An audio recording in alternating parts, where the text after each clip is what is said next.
ఈరోజు మనం శ్రీమద్ భగవద్గీతలో ప్రథమ భాష్యం అందులో ప్రథమోధ్యాయ 9 గురించి తెలుసుకోబోతున్నాం. మూలం సంజ్ఞయ ఉవాచ.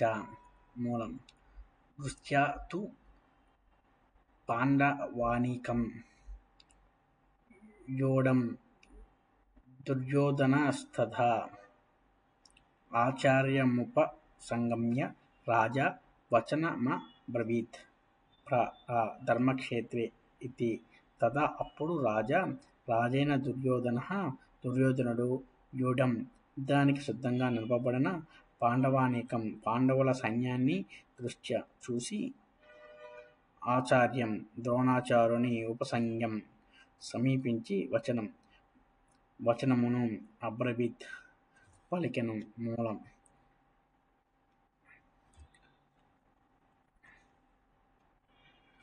పశ్చైతాం పాండుపుత్రానామాచార్య మహతీం చమూం యూఢాం ద్రుపదపుత్రేణ తవ శిష్యేన ధీమతా ప్రపశ్యతి. ఆచార్య తవ శిష్యేన నీ శిష్యుడు ధీమత బుద్ధిమంతుడు అయిన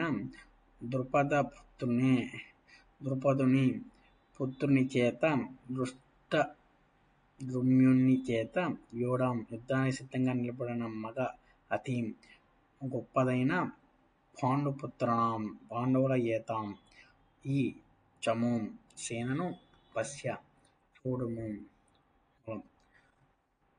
అత్ర శూర మహేశ్వాస భీమార్జున సమ యుధి యువిధానో విరాటశ్చ ద్రుపదశ్చ మహారథః దృష్టకేతుశ్చేకితానః కాశీరాజశ్చ వీర్యవాన్ పురుజిత్ కుంతిభోజశ్చ శైబ్యశ్చ నరపుంగవః యుధామన్యుశ్చ విక్రాస్త ఉత్తమౌజాశ్చ వీర్యవాన్ సౌభద్రో ద్రౌపద్యోయాశ్చ సర్వ ఏవ మహారథాః అత్ర.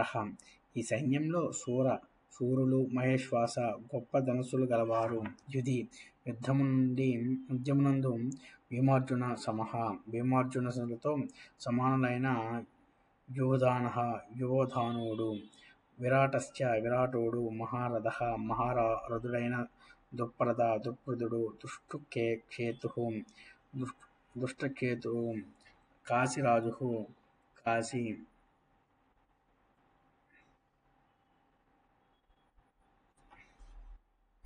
రాజైన వీర్యవాన్ పరాక్రమవంతుడైన పురుజిత్తు కుంతిభోజుడు నరపుంగవః నరులలో శ్రేష్ఠుడైన